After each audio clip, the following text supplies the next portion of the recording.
நாய்கள் ஜாக்கிரதை, மறந்துருங்க. மனிதர்கள் ஜாக்கிரதை. சென்னை மாநகராட்சி இன்றைக்கி ஒரு அறிவுறுத்தலை கொடுத்துருக்காங்க. உங்கள் வீட்டில் நாய் வளர்க்குறீங்க, பூனை வளர்க்குறீங்கன்னா கண்டிப்பாக அதுக்கெலாம் லைசன்ஸ் வேணும். அந்த லைசன்ஸை எடுத்துக்கோங்க அப்படிங்கிற மாதிரியான ஒரு அறிவிப்பு தான். இந்த அறிவிப்பு ஏன் வந்தது அப்படிங்கிறது எல்லாமே உங்களுக்கு தெரியும். இன்றைக்கி ஒரு சிறுமியை 2 நாய்கள் 15 நிமிஷம் கடித்து கொதறினால அந்த குழந்தையினுடைய பாதி மண்டைய காங்கல் அப்படின்னு சொல்லி அவங்களுடைய அப்பா சொன்ன அந்த செய்தி எல்லாமே மனசை ரொம்ப நெருடலாக பாதிச்சிருச்சு அப்படின்னு சொல்லலாம். பிளாஸ்டிக் சர்ஜரி பண்ண வேண்டியிருக்கும் அந்த குழந்தைக்கு அப்படின்னு சொல்கிறாங்க. அவங்க அப்பா அம்மா டெய்லி வேஜஸ், அவங்க தினக்கூலி மாதிரி. அவங்களுக்கு ஒரு நாள் வேலைக்கு போகலன்னா சாப்பாடு செய்ய முடியாது. அப்படி இருக்கும்போது அதுக்கான அந்த ட்ரீட்மெண்ட் செலவை கண்டிப்பாக அந்த நாய் வளர்த்தவன் தான் ஏற்றுக்கொண்டு இருக்க வேண்டும். ஆனால் சென்னை மாநகராட்சி அதை நாங்கள் ஏற்றுக்கொண்டு விட்டோம் அப்படின்னு சொல்லியிருக்காங்க.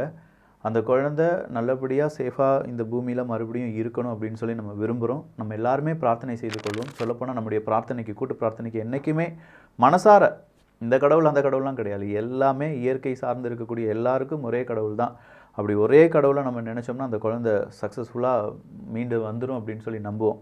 அதே மாதிரி சில இடங்களில் குளிக்க வேண்டாம், அது டேஞ்சரான இடம் அப்படின்னு சொல்கிற இடங்களில் குளிக்காதீங்கப்பா. இன்றைக்கி கன்னியாகுமரியில் நடந்த அந்த ஒரு நிகழ்வு, இது அரசியல் சதுரங்கத்தில் பேச வேண்டிய தேவையே கிடையாது. ஆனால் இதை பார்க்கக்கூடிய அப்பாவோ அம்மாவோ இல்லாட்டி தாத்தாவோ பாட்டியோ அண்ணனோ தம்பியோ யாரோ ஒரு நபர் இதனால் சின்னதாக ஒரு ஸ்ட்ரைக் வரலாம்ல. ஓகே, நம்ம இதை செஞ்சுருக்கக்கூடாது, இனி செய்யக்கூடாது அப்படிங்கிறது அதுக்காகத்தான். கன்னியாகுமரி, நாகர்கோவில், லெமூர் அப்படிங்கிற ஒரு கடற்கரை அது டூரிஸ்ட் பிளேஸாக தான் இருந்திருக்கு. கடந்த 3 வருடங்களில் 40 பேர் உள்ளே இழுத்துட்டு போயிருக்கு. அதில் 15 பேர் இறந்துருக்காங்க அப்படிங்கிற அந்த ஒரு செய்தி எல்லாமே அங்கே ஒரு வாட்ச்மேனாக ஒருத்தர் இருக்கார். அவர் சொல்லியிருக்கார், செக்யூரிட்டிக்காக அங்கே ஒருத்தர் இருக்கார். அவர் சொல்லியிருக்கார், நீங்கள் கடலில் குளிக்காதீங்க, இது இழுவை இருக்கக்கூடிய ஏரியா, அதுவும் இன்றைக்கி கடலில் குளிக்காதீங்க. எல்லாருமே எச்சரிக்கை, ஆரஞ்சு அலர்ட்லாம் கொடுத்துருந்தாங்க. அதையும் மீறி அங்கே இருக்கக்கூடிய அந்த மாணவ பருவம் பார்த்திங்களா, ஃப்ரெண்ட்ஸ் எல்லாம் பார்க்கும்போது நல்லாயிருக்கும், ஜாலியாக இருக்கும். அவன் என்னையா சொல்கிறது, நம்ம பாட்டுக்கு குளிப்பையா அப்படின்னு சொல்கிற அந்த ஒரு கெத்து மொமெண்ட்ஸ்லாம் இருக்குது பார்த்தீங்களா. உங்கள் லைஃப்பை தொலைச்சிடாதீங்க, லைஃபையே தொலைச்சிடாதீங்க அப்படிங்கிறது தான். உயிர் போனால் திரும்ப வராதியா. குடும்பத்துக்கு அதுவும் மருத்துவ மாணவர்கள் அப்படின்னு சொல்கிறாங்க. எத்தனை லட்சம் ரூபாய் அவங்களுக்காக செலவு பண்ணியிருப்பாங்க, எத்தனை இரவுகள் அவங்க கூட அவங்களுடைய பேரண்ட்ஸ் நின்று படித்து அதுக்கான டியூஷன்ஸ் இல்லாட்டி அதெல்லாம் செஞ்சுருப்பாங்க. யோசிக்க கூட முடியலை. அப்படி இருந்தும் இன்றைக்கி 5 உயிர்கள் அப்படியே பலியாகி போன அப்படின்னு சொல்கிற அந்த செய்தியை கேட்கும்போது கொஞ்சம் சேஃபாக இருந்துக்கோங்கப்பா. எல்லாமே சரிதான், வெயிலாக இருக்குது, எங்கேயாவது போய் குளிக்கணும்னு தோணும். ஆனால் ஆழம் குறைவாக, டேஞ்சர் இல்லாத, நமக்குன்னு கொஞ்சம் பழக்கப்பட்ட ஏரியாக்களில் குளிப்பது அப்படிங்கிறதுலாம் ஓகே தான். பழக்கம் இல்லாத ஏரியாக்களில், அதுவும் இந்த மாதிரி இழுவை இருக்கக்கூடிய ஏரியாக்கள்லாம் நம்ம குளிப்பது அப்படிங்கிறதுலாம் கெத்து கிடையாது, வீணான வெத்து தான். அந்த வெத்தை காண்பித்து நீங்கள் என்ன செஞ்சிடக்கூடாது, உங்கள் உயிரை விட்டு விடாதீர்கள் அப்படிங்கிற ஒரு தாழ்மையான வேண்டுகோளை வைத்துக்கொள்கிறேன். சரி, அப்படின்னா இந்த அரசியல் சதுரங்கம் என்ன ரொம்ப சென்டிமெண்ட்டாக போயிட்டுருக்கு அப்படின்னு கேட்டால், சென்டிமெண்ட் ஓரமாக வச்சுட்டு அடுத்ததான் மேட்ருக்கு வரலாம்.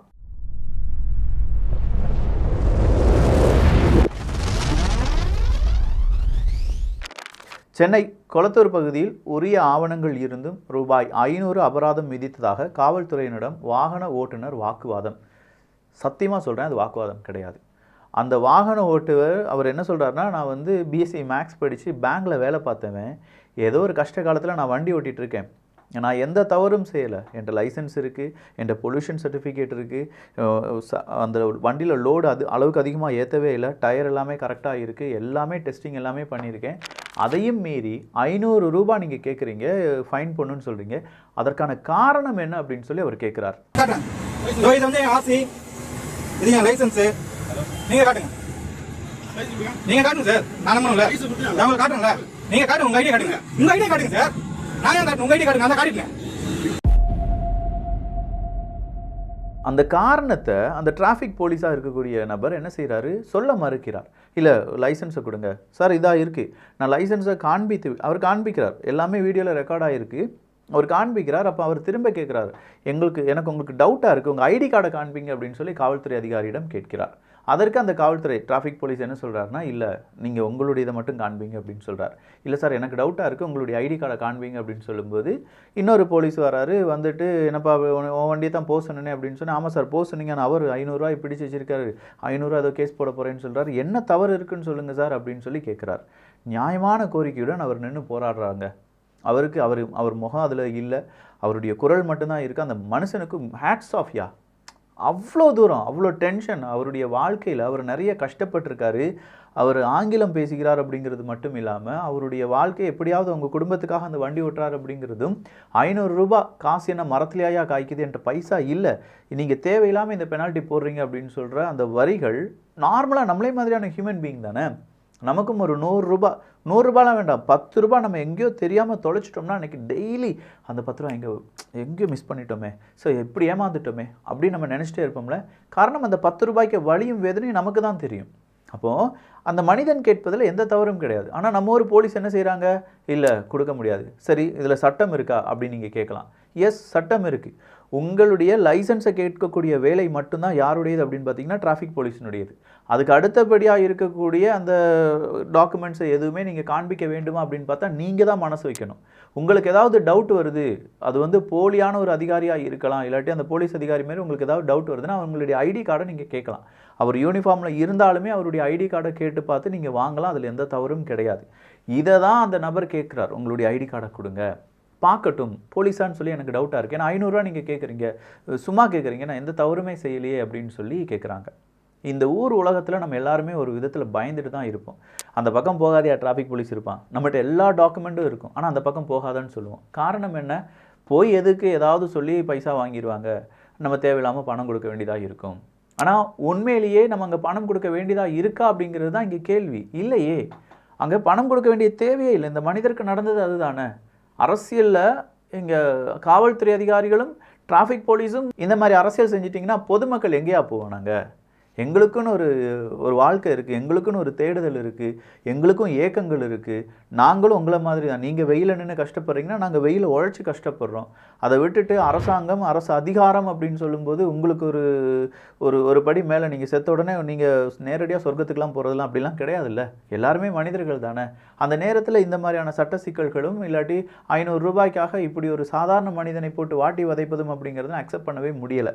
அப்போ இந்த வீடியோவை நீங்களே பாருங்கள், யாரும் காப்பிரைட் போட மாட்டாங்க நான் நம்புறேன். ஸ்கூல் புக்ஸ் எடுத்துட்டு போறேன், லைசென்ஸ் இருக்கு, யூனிஃபார்ம் இருக்கு, பேட்ஜ் இருக்கு, காசு இருக்கு, எல்லாம் கரண்ட்ல இருக்கு. சார் ஏதோ அப்ஸ்ட்ரக்ஷன் சொல்றாரு. அப்ஸ்ட்ரக்ஷன் என்னன்னு சொல்லிட்டு சார் கொஞ்சம் எக்ஸ்பிளைன் பண்ண சொல்லுங்க. இதை நான் கமிஷனர் கிட்ட ஐடி கிட்ட ரிப்போர்ட் பண்றேன். Sir obstruction, what is mean by obstruction? Tell me. Your name sir? Your name sir? Could you please show your ID card? Could you please show your ID card? Could you please show your ID card? You please show your ID card. You show your ID card, sir. நீங்க ID card காட்டுங்க. நீங்க ID card காட்டுங்க. நீங்க police தான் office number, ID card காட்டுங்க. நான் காட்டுறேன், licence தோறுங்க. நான் காட்டுறேன். இது வந்து ஆசி, இது என் லைசென்ஸ், நீங்க காட்டுங்க. நீங்க ஏன்னா அவருடைய தனிப்பட்ட வீடியோ பார்த்தீங்களா, அந்த மனிதர் போட்டால் தான் உண்டு. அந்த வீடியோவை நீங்கள் பார்த்த பிறகு தான் அந்த டிரைவர், அந்த அண்ணா என்ன சொல்கிறார் அப்படிங்கிறது உங்களுக்கு புரியும். இன்னொன்றும் நம்ம பார்க்க வேண்டியதாக இருக்குது. சமூக வலைதளங்களில் ரொம்ப பெரிய அளவில் பேசப்பட்ட ஒரு நபருடைய பெயர் சவுக்கு சங்கர். அவர் மேலே 1008 விமர்சனங்கள் இருக்கலாம். எனக்கும் இருக்குது, உங்களுக்கும் இருக்கும். ஆமாம், அவர் அப்படி பேசுவார், இந்த இப்படி பேசுவார், ஏடிஎம்கேக்கு ஆதரவாக பேசினார், திமுகக்கு ஆதரவாக பேசினார், என்ன வேணாலும் இருந்துட்டு போட்டோம். ஆனால் சவுக்கு சங்கர் அவர்களுடைய அரெஸ்ட் என்ன தெரியுமா, மறைமுகமான ஒரு செய்தியை இங்கே காண்பிக்கிறது. கவர்மெண்ட்டை பற்றி எவனும் தப்பாக பேசக்கூடாது. யாராவது தப்பாக பேசுனீங்கன்னா, என்னைக்காவது ஒரு நாள் நீங்கள் ஏதாவது பாயிண்ட்டை தப்பாக பேசுவீங்க, அன்னைக்கு உங்களை லாக் பண்ணிடுவோம் அப்படிங்கிறத அச்சசலாக இங்கே காண்பிக்கப்படுகிறது. இதே சவுக்கு சங்கர் அவர்கள் அரசாங்க ஊழியர்கள், அதுவும் குறிப்பாக காவல்துறை அதிகாரிகள், அவங்களுக்குன்னு கொடுக்கப்பட்ட வாகனங்களில் அவங்களுடைய ஸ்கூல் பிள்ளைகள், அவங்களுடைய ஸ்கூலில் படிக்கக்கூடிய குழந்தைகளையும் ஆஃபீஸில் இருக்கக்கூடிய அவங்களுடைய உற்றார் உறவினர்கள் எல்லாமே அழைப்பதற்காக அந்த வாகனங்கள் கொண்டு செல்லப்படுகின்றன அப்படிங்கிறதையும் பதிவு செய்தவர் சவுக்கு சங்கர் தான். அதே அரசு அதிகாரிகள், பெரிய பெரிய போலீஸ் அதிகாரிகள் அவங்க வீட்டில் அவங்களோட சபார்டினேட்டாக இருக்கக்கூடிய சில நபர்களை வீட்டு வேலைக்கு ஏவி விடுகிறார்கள் அப்படிங்கிற சில உண்மைகளையும் போட்டுடைத்தது சவுக்கு சங்கர் அவர்கள் தான். ரொம்ப துணிச்சலாக அந்த விஷயங்கள்லாம் சொன்னார். நிறைய முரண்பாடுகள் அப்படிங்கிறது அவருடைய வார்த்தைகளில் இருந்துச்சு. ஒரு கட்டத்தில் இந்த அரசியல் கட்சி, இன்னொரு கட்டத்தில் அந்த அரசியல் கட்சி அப்படின்னு சொல்கிற மாதிரியான முரண்பாடுகள் இருந்தது. ஆனால் அதே நேரத்தில் கடைசி அவர் பேசினதில் பெண் போலீஸை அவர் என்ன செஞ்சிட்டாங்க, தவறாக சித்தரித்து பேசிட்டாரு, அதனால் அவரை நாங்கள் அரெஸ்ட் பண்ணுறோம் அப்படின்னு சொல்லி சைபர் கிரைம்லேருந்து அரெஸ்ட் பண்ணுறாங்க. சைபர் கிரைம்லேருந்து அரெஸ்ட் பண்ண கொஞ்சம் நேரத்திலேயே அவருடைய வாகனத்தில் 1/2 கிலோ கஞ்சா இருந்ததாக மறுபடியும் ஒரு அரெஸ்ட் அப்படிங்கிறது காவல்துறை அதிகாரிகள் கோயம்புத்தூரில் வச்சு அரெஸ்ட் பண்ணுறாங்க. அவருடைய டிரைவர், அவருடைய மெய்காப்பாளர் அப்படின்னு சொல்லி ஒரு நபர் அப்படின்னு சொல்லி ஒரு 3 நாள் அரெஸ்ட் அப்படிங்கிறது நடக்குது. அப்படி நடந்த போது மறுபடியும் ஒரு 14 நாட்கள் நீதிமன்ற காவலில் அவர் இப்போது இருக்கிறார் அப்படிங்கிற தகவலும், புதுசாக இப்போ சவுக்கு சங்கர் அவர்களுடைய வக்கீல் அப்படிங்கிறவர் ஒரு பேட்டி அப்படிங்கிறத கொடுக்குறார். ஒன் இண்டியாவில், பாலிமரில், எல்லா இடத்துலையுமே வந்திருக்கும். நீங்கள் பார்த்துருப்பீங்க அப்படின்னு சொல்லி நான் நம்புகிறேன். இதெல்லாம் நீங்கள் பார்க்கலன்னா யாருமே ஒரு குரல் கொடுக்க முடியாது. இன்றைக்கி நான் பேசிகிட்டு இருக்கேன், நாளைக்கு என்னை அரெஸ்ட் பண்ணிட்டாங்கன்னா நீங்கள் என்ன செய்வீங்க?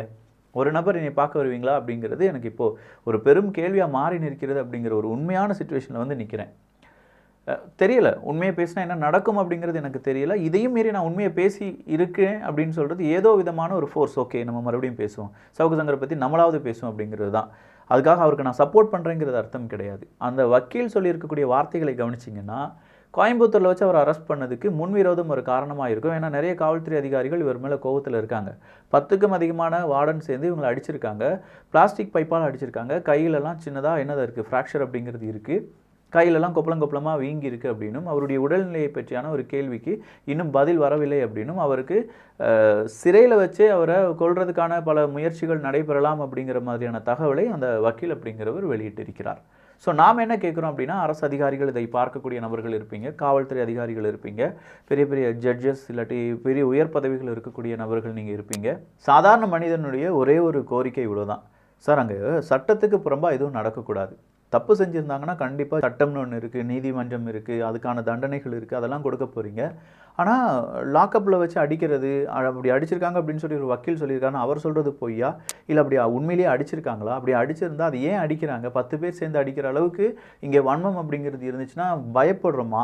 சமுதாயத்தை நீங்கள் பயத்துக்குள்ளேயே வச்சுருக்கணும்னு நினைக்கிறீங்களா? எவ்வளோ நாட்களுக்கு சமுதாயம் அப்படிங்கிறது பயத்துக்குள்ளேயே இருக்கும்? ஏன்னா நம்ம எல்லாருமே ஒரு சுதந்திர போர்லாம் தாண்டி வந்தவங்க. அப்போ நம்முடைய மூதாதையர்கள் எந்த அளவுக்கு பயத்திலேருந்து வெளியில் வந்திருப்பாங்க அப்படிங்கிறத நம்ம யோசித்து பார்க்கணும். யுத்தம், எத்தனை யுத்தத்தை நம்முடைய மூதாதையர்கள் பார்த்துருப்பாங்க. அத்தனையும் நம்முடைய டிஎன்ஏல பதிவு செய்யப்பட்டிருக்கிறது. அப்படி தானே? அதெல்லாம் science, as per the science கண்டிப்பாக அந்த மெமரி நமக்கு இருக்கும், அந்த தைரியம் நமக்கு இருக்கும். அப்படிப்பட்ட நாம் இதெல்லாம் அப்படியே கண்டும் காணாமல் போயிடும் அப்படின்னு சொல்லி நினைப்பதெல்லாம் எவ்வளோ பெரிய முட்டாள்தனம் அப்படிங்கிறத சீக்கிரமாக அரசாங்கம், அரசு அதிகாரிகள் உணர்ந்து கொள்வார்கள். சரி, அவர் மட்டும்தான் பெண்களை தப்பாக பேசினாங்களா அப்படின்னு பார்த்தா, இன்னொருத்தவங்க தேவை ஒட்டி அவர்களுடைய உடல் தேவையுமே வந்து எடப்பாடி பழனிசாமி நிறைவு செய்திருக்கிறார் அப்படிங்கும்போது, இந்த கேவலமான கட்சிடா, இது எப்படி முதலமைச்சரானா, கால வந்து முதலமைச்சரானான்னு பார்த்தா விபச்சாரம் செய்து முதலமைச்சரா இருக்கிறாரு எடப்பாடி பழனிசாமி. அவங்க வந்து என்ன சொல்கிறாங்க, எடப்பாடி பழனிசாமி அவர்கள் அவர் வந்து மண்டி போட்டு தான் இந்த மாதிரி தவழ்ந்து வந்து தான் இவர் சிஎம் போஸ்ட்டை வாங்கினாருன்னு பார்த்தா விபச்சாரம் பண்ணிலாம் வாங்கியிருக்காங்க அப்படிங்கிற ஒரு வீடியோ. அந்த வீடியோ ரொம்ப வைரலாக இப்போ எல்லாரும் பதிவு பண்ணுறாங்க. இவா பேசுகிறதெல்லாம் தெரியாதா, விபச்சாரம்னு சொல்கிறா, ஒரு பெண்களை கொண்டு வந்தாங்க, ஆசைக்கு பெண்களை கூட்டி கொடுத்தார் அப்படின்னு சொல்லி எடப்பாடி பழனிசாமி அவர்களை சொல்கிறாங்க. அப்போ பெண்களை இவர் என்ன செய்கிறாரு? இந்த அம்மா, அவங்க பேசிகிட்டு இருக்கிற அம்மா பெண்களை அவங்க இழிவுதானப்படுத்துகிறாங்க. அதுவும் சினிமா நடிகர் வேறு எடுத்து கொடுக்குறாங்க. ஆங்கர் அப்படிங்கிறவன் சினிமா நடிகர் அப்படின்னு சொல்லிட்டு நடிகைகள் அப்படின்னு சொல்லி எடுத்து கொடுக்குறாங்க. அப்போ இதெல்லாம் வந்து பெண்களுக்கு எதிராக பேசுவதா இல்லையா அப்படின்னு கேட்டால், இங்கே வந்து சட்டம் 2ஆக பார்க்கப்படும். ஆளும் கட்சிக்கு ஆதரவான நபர்கள் அவங்களுடைய யூடியூப், எதிர்கட்சிக்கு ஆதரவான நபர்கள் அவங்களுடைய யூடியூப், நடுநிலை அப்படின்னு சொல்லி 2 பக்கமும் அடி வாங்கக்கூடிய நபர்கள் அவங்களுடைய யூடியூப் அப்படின்னு சொல்லி இப்படிலாம் பார்க்கப்படுகிறது. இல்லாட்டி சிவனை பற்றி பேசின போது ஒருத்தனை அரெஸ்ட் பண்ணாமல் விட்டுட்டு ஏதோ விஷயத்தில் ஏதோ ஒன்று பேசுனாங்கன்னு சொல்லி அவனை அரெஸ்ட் பண்ணி போடுறது, இல்லை ட்விட்டரில் வந்து ஒரு போஸ்ட்டை போட்டான்னு சொல்லி அவனை குண்டாஸில் கைது பண்ணணும் அப்படின்னு சொல்லி நினைப்பது, விவசாயிகளுக்கு ஆதரவாக பேசினா போராடினா குண்டார் சட்டத்தில் போடுறது, மறுபடியும் அந்த குண்டர் சட்டம் தவறாக தான் போடப்பட்டது அப்படின்னு சொல்லி நீதிமன்றம் பலார்னு கொடுப்பது அப்படிங்கிறது எல்லாமே நடந்துட்டு தான் இருக்குது. மக்கள் ஈஸியாக மறந்துடுவாங்களோ அப்படிங்கிற ஒரு பயம் மட்டும் எனக்கும் இருக்கிறது. நாளைக்கு நானும் மறக்கப்படுவனா இருக்கும், ஒரு வேலை செய்யலாம், நிறைய பேர் மறந்துடுவீங்களா இருக்கும். பட் ஏதோ ஒரு வகையில் விக்கி அப்படிங்கிறவன் ஒருத்தன் இருந்தான், இந்த மாதிரியான சில பல உண்மைகளை வெளியில் சொன்னான் அப்படிங்கிறது வரலாற்றில் பேசப்படும் ஒரு உண்மையாக இருக்கும் அப்படின்னு சொல்லி நானும் நம்புகிறேன். சரி, இவங்கெல்லாம் அப்படின்னா லியோனி பேசின ஒரு பேச்சு இருக்குது, குடிச்சுதான் நம்ம பொம்பளைய பிள்ளைய ஊரை எல்லாம் பலூன் மாதிரி தண்டி ஊதி கிடக்குது. ஒரு காலத்துல பொம்பளை இடுப்பு 8 மாதிரி இருந்துச்சு, பிள்ளைய தூக்கி இடுப்புல வச்சு அவன் பாட்டு குந்துனாப்புல உட்காந்து கொச்சையா எல்லார் முன்னாடியும் பேசுறாங்க. ஒரு பெண்ணை பற்றி இழிவாக, இல்லாட்டி அவங்களுடைய உடல் உறுப்புகளை பற்றி பேசக்கூடிய அந்த ஒரு தைரியம் யார் லியோனிக்கு கொடுத்தது? அவர் செஞ்சதும் தவறு தானப்பா, அதுக்கெல்லாம் தண்டனை இல்லையா அப்படிங்கிற மாதிரி பல விஷயங்கள் இங்கே கேட்கப்பட வேண்டியதாக இருக்குது. அடுத்ததாக எடப்பாடி பழனிசாமி அவர்கள் எலெக்ஷன் போது புலியாக செயல்பட்டார் அப்படின்னு சொல்லி நாமளே பாராட்டணும். எலெக்ஷனுக்கு பிறகு ஆள் எங்கே இருக்காருனே தெரியலை. ஏதாவது ஒரு விஷயத்தில் பெருசாக ஏதாவது பண்ணுவார் பேசுவார் அப்படின்னு சொல்லி பார்த்தா எங்கேயுமே தெரிய மாட்டேக்காரு. இதுதான் எடப்பாடி பழனிசாமி அவர்களுடைய பெரிய நெகட்டிவாக இருக்கும் அப்படிங்கிற மாதிரி இருக்குது. மின்வெட்டு எழுதப்படாத விதியாக இருக்கிறது. எப்போ பார்த்தாலும் மின்வெட்டு 3 ஃபேஸில் லைனே வர்றது கிடையாது. விவசாயிகள் எல்லாரும் என்ன செய்கிறாங்க, கடுமையாக பாதிப்படைகிறார்கள். திமுக விடியா ஆட்சியை கொடுக்கிறது அப்படின்னு சொல்லி ஒரு கண்டனத்தை மட்டும் தெரிவித்திருக்கிறார் எடப்பாடி பழனிசாமி அவர்கள். அப்படிங்கிற ஒரு செய்தி மட்டும்தான் வெளிவந்திருக்கிறது. ஒருவேளை எடப்பாடி பழனிசாமி அவர்கள் சைலண்டாக இருக்காங்களா, இல்லை அவருடைய ஐடி விங் சைலண்டாக இருக்கா அப்படிங்கிறதுக்கான பதிலை நீங்களே என்ன சொல்லிடலாம், உங்களுடைய கருத்தாக பதிவு பண்ணிடலாம். ஸோ இப்போ தமிழ்நாட்டில் நடந்துட்டு இருக்கிற ரொம்பவே முக்கியமான ஒரு அரசியலை பற்றி தான் நம்ம இங்கே பார்த்துருக்கோம். இதை நம்ம இன்றைக்கி பேசலாம்னா நாளைக்கு யாரும் பேச மாட்டாங்க அப்படிங்கிறது நமக்கு தெரிஞ்ச விஷயம் தான். அட்லீஸ்ட் நீங்களாவது இதை பற்றி டிஸ்கஸ் பண்ணுவீங்க அப்படின்னு சொல்லி நம்புகிறேன். டிபி ட்ரூப்ஸில் 1% தைரியமாக கொஞ்சம் பேர் இதை பற்றி பேசுவாங்க அப்படின்னு சொல்லி ஒரு நம்பிக்கை இருக்கிறது. பார்க்கலாம் அந்த நம்பிக்கை எப்படி காப்பாற்றப்பட போகிறது அப்படின்னு சொல்லி. அடுத்ததாக kidsbestie.com அப்படிங்கிற ஒரு வெப்சைட் நம்ம ஸ்டார்ட் பண்ணியிருக்கோம். நம்ம குழந்தைகள் டிவியில் இல்லாட்டி மொபைல் ஃபோனில் ரொம்ப அடிக்ஷனாக இருக்காங்க அப்படின்னா அவங்களுக்கு தேவையான கேம்ஸ், பசில்ஸ், அவங்களுடைய மூளை வளர்ச்சிக்கு, அவங்களுடைய ஃபைன் மோட்டார் ஸ்கில்லுக்கு, அவங்களுடைய அறிவுத்திறனுக்கு, அவங்களுடைய ஹேண்ட் ஐ கோஆர்டினேஷனுக்கு இப்படின்னு சொல்லி எல்லாத்துக்கும் தேவையான நிறைய பசில்ஸ் அண்ட் எல்லாமே உடன் டாய்ஸ் தான். 90% உடன் toys, 10% plastic toys, 70% Indian made, 30% foreign made அப்படிங்கிறது தான் நம்முடைய கான்செப்ட். ஸோ ரொம்ப விலை குறைவாக நீங்கள் கம்பேர் பண்ணலாம், எந்த வெப்சைட்டை வேணாலும் கம்பேர் பண்ணலாம். ரொம்ப ரொம்ப ரொம்ப விலை குறைவாக கொடுக்கப்படுகிறது. இங்கே இது ஒரு சர்வீஸாக கொண்டு போகணும், ஒரு டேபு உடைக்கணும். உடன் பசில் அப்படிங்கிறது யாருக்கும் கிடைக்காது. பணக்காரர்கள் மட்டும்தான் வாங்கணும், விளையாடணும் அப்படிங்கிறதுலாம் கிடையாது. எல்லோருக்கும் உடன் பசில் அப்படிங்கிறது கிடைக்கும் அப்படிங்கிறது தான் நம்முடைய கான்செப்ட். ரொம்ப மலிவாக கொடுக்கப்படுகிறது. அது உங்களுக்கே புரியணும்னா நீங்களே ரிசர்ச் பண்ணி பார்த்துக்கோங்க. kidsbestie.com இல்லை இன்ஸ்டாகிராமில் ஃபாலோ பண்ணுறதா இருந்தால் kidsbestie official அப்படிங்கிற பேஜை ஃபாலோ பண்ணிக்கோங்க. புது ஸ்டாக் எல்லாமே அங்கே என்ன செய்யப்படும், உடனுக்குடன் அப்டேட் செய்யப்படும். நல்லதை பகிர்ந்து நல்ல சமுதாயத்தை உருவாக்குவோம். நன்றி, வணக்கம்.